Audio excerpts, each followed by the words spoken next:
আচ্ছা, আপনারা সবাই একটু ভেবে দেখুন তো, আমাদের সবার প্রিয় স্বামী বিবেকানন্দ সন্ন্যাসী না হয়ে যদি একজন শিক্ষক হতেন, কেমন শিক্ষক হতেন তিনি?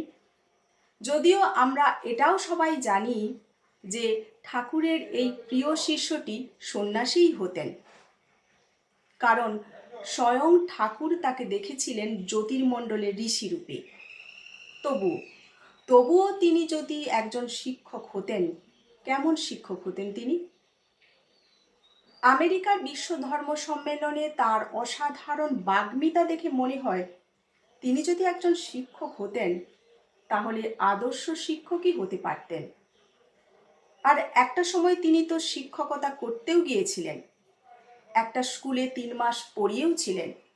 যদিও সেই শিক্ষকতা জীবনের অভিজ্ঞতা খুব একটা সুখকর ছিল না, ভালো পড়াতে পারেন না এই বদনাম নিয়ে তাকে স্কুল থেকে বিতাড়িত করা হয়েছিল। অর্থাৎ এক প্রকার বলা যায় তাকে তাড়িয়ে দেওয়া হয়েছিল। আর এই কাজটি পরোক্ষভাবে হলেও যিনি করেছিলেন তাকে আমরা সবাই চিনি এবং জানি। তিনি হলেন সমাজ সংস্কারক, শিক্ষাবিদ এবং একজন শিক্ষকও বটে, ঈশ্বরচন্দ্র বিদ্যাসাগর মহাশয়। চলুন সেই সময় ঠিক কী ঘটেছিল ইতিহাসের পাতাটা একটু উল্টে দেখে আসি।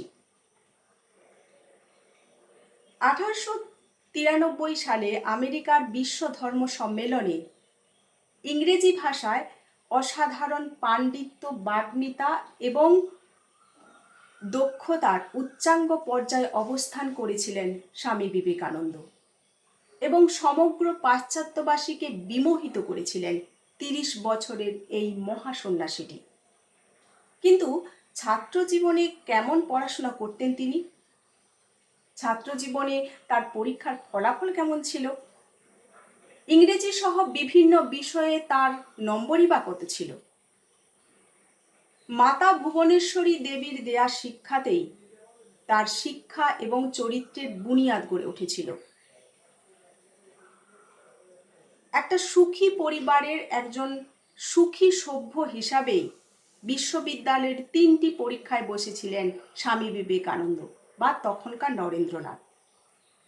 কিন্তু পরীক্ষার ফলাফল আহামরি কিছু ছিল না, এবং যে ইংরেজি ভাষায় তার অসাধারণ দক্ষতা এবং পাণ্ডিত্য আজও গবেষণার বিষয়, সেই ইংরেজি ভাষায় তার নম্বর ছিল এফএতে 47, এন্ট্রান্সে 46 এবং বিএতে 56। বিএ পরীক্ষায় তিনি দ্বিতীয় বিভাগে উত্তীর্ণ হয়েছিলেন। আর এই বিএ পরীক্ষা দেওয়ার বছরেই অর্থাৎ 1884 সালে পিতা বিশ্বনাথ দত্তের আকস্মিক মৃত্যুতে একেবারে সীমাহীন সাংসারিক বিপর্যয়ের মধ্যে পড়লেন স্বামী বিবেকানন্দ, তখনকার সংসার অনভিজ্ঞ নরেন্দ্রনাথ দত্ত। পরিবারের আর্থিক অনটনে একেবারে দিশেহারা নরেন্দ্রনাথ বিএ পাশ করে মাত্র 15 টাকা মাস মাইনের একটা চাকরি জোগাড় করার জন্য কলকাতার অফিস ভাড়ায় হন্যে হয়ে ঘুরে বেড়াচ্ছেন তখন। কিন্তু একটাও চাকরি জোগাড় করে উঠতে পারেননি তিনি। এই সময় শ্রী শ্রী কথামৃত চরিত্রকার শ্রীম বা মহেন্দ্রনাথ গুপ্ত মহাশয়ের স্নেহ নজরে পড়লেন নরেন্দ্রনাথ। শ্রীম সেই সময় বিদ্যাসাগর মহাশয় প্রতিষ্ঠিত মেট্রোপলিটন ইনস্টিটিউশনের কোনো একটা শাখার প্রধান শিক্ষক পদে নিযুক্ত ছিলেন। তারই আন্তরিক প্রচেষ্টা এবং সাহায্যে মেট্রোপলিটনের সুকিয়া স্ট্রিটের একটা স্কুলে কিছুদিন পড়ান নরেন্দ্রনাথ দত্ত। পরে সিদ্ধেশ্বর লেন চাপাতলায় মেট্রোপলিটন ইনস্টিটিউশনের একটা শাখা খোলা হলে সেখানে হেডমাস্টার পদে নিযুক্ত হন বিবেকানন্দ। মেট্রোপলিটন ইনস্টিটিউশনের প্রত্যক্ষদর্শীদের মধ্যে একজন ছিলেন। পরে তিনি রামকৃষ্ণ মঠ ও মিশনের সন্ন্যাসী হয়েছিলেন, নমস্য সন্ন্যাসী স্বামী বোধানন্দ।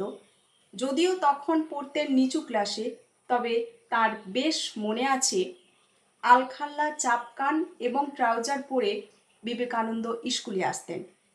সেই সঙ্গে গলায় ঝুলতো 6 ফুট লম্বা একটা চাদর, এক হাতে থাকতো একটা ছাতা এবং অন্য হাতে এন্ট্রান্স ক্লাসের পাঠ্যপুস্তক।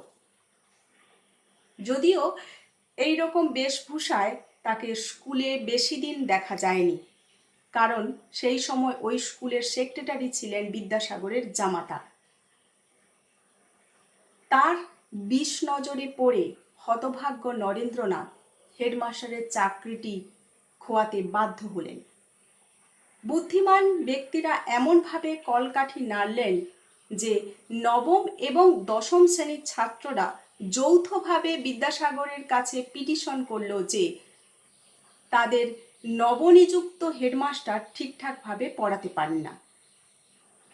পরবর্তীকালে জগৎকে যিনি শিক্ষা দেবেন, সমগ্র বিশ্ববাসীকে জ্ঞানের আলোয় আলোকিত করবেন, তাকেই এই বদনাম কুড়িয়ে স্কুলের চাকরিটি ছাড়তে বাধ্য করা হলো যে তিনি ঠিকঠাকভাবে পড়াতে পারেন না।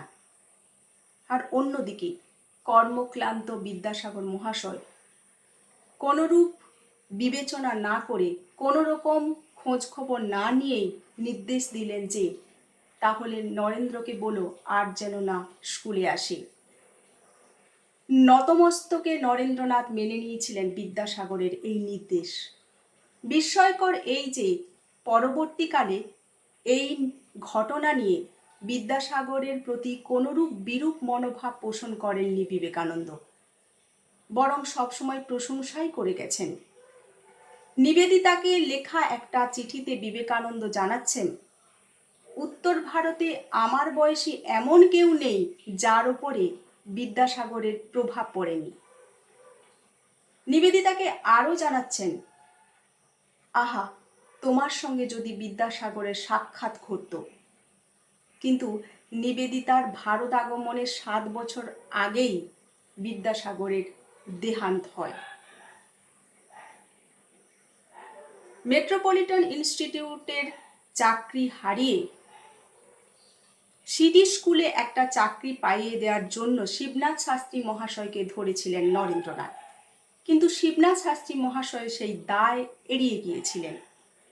পরে অঘোরনাথ চট্টোপাধ্যায়ের আনুকূল্যে তার অধীনস্থ একটা কলেজে কিছুকাল অধ্যাপনা করেছিলেন নরেন্দ্রনাথ বা বিবেকানন্দ।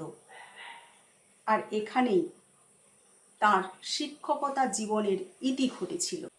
ত্যাগ, প্রেম ও সেবাব্রতের আলোক দিশারি বিবেকানন্দ, অন্যদিকে সমাজ সংস্কারক, শিক্ষাব্রতী, বিধবা বিবাহ প্রবর্তনকারী নবযুগের প্রথম মানুষ বিদ্যাসাগর।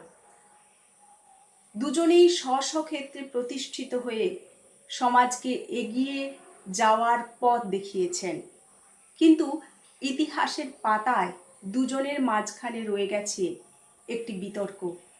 বিদ্যাসাগর বিবেকানন্দের চাকরি কেড়ে নিয়েছিলেন।